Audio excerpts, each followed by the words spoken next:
4 alasan ibu kota negara pindah ke Kalimantan. Pemerintah akan memindahkan ibu kota negara dari Jakarta ke Penajam Pasar Utara, Kalimantan Timur pada tahun 2024 mendatang. Pemerintah juga sudah menyepakati bahwa ibu kota negara baru diberi nama Nusantara. Lantas, apa alasan pemerintah memindahkan ibu kota negara? Dilansir dari laman buku saku pemindahan ibu kota negara, setidaknya ada 4 alasan yang mendasari pemindahan ibu kota negara. Antara lain, 1. Penduduk di Jawa terlalu padat. Alasan utama pemindahan ibu kota negara ini adalah beban Jakarta dan Jawa sudah terlalu berat. Survei penduduk antar sensus pada 2015 menyebutkan sebesar 56,56% penduduk Indonesia atau 150,18 juta jiwa terkonsentrasi di Pulau Jawa. Sementara di pulau lainnya persentase penduduk Indonesia kurang dari 10%. Kecuali Pulau Sumatera yakni sebesar 22,1% atau 58,45 juta jiwa. Di Kalimantan persentase penduduk Indonesia hanya 6,1% atau 16,23 juta jiwa.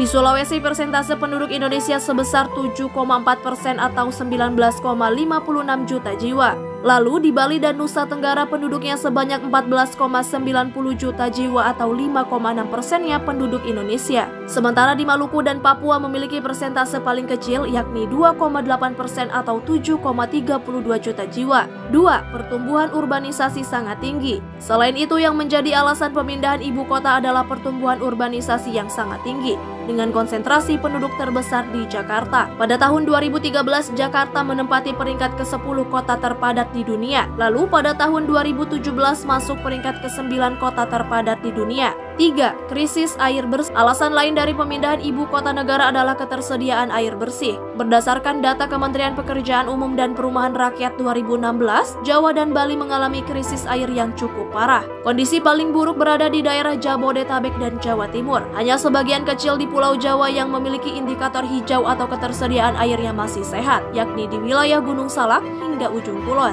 4. Ancaman banjir, gempa, dan penurunan permukaan tanah di Jakarta.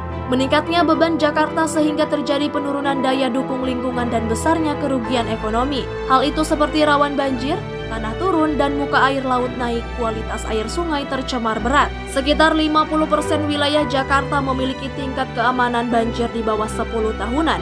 Ideal kota besar minimum 50 tahunan.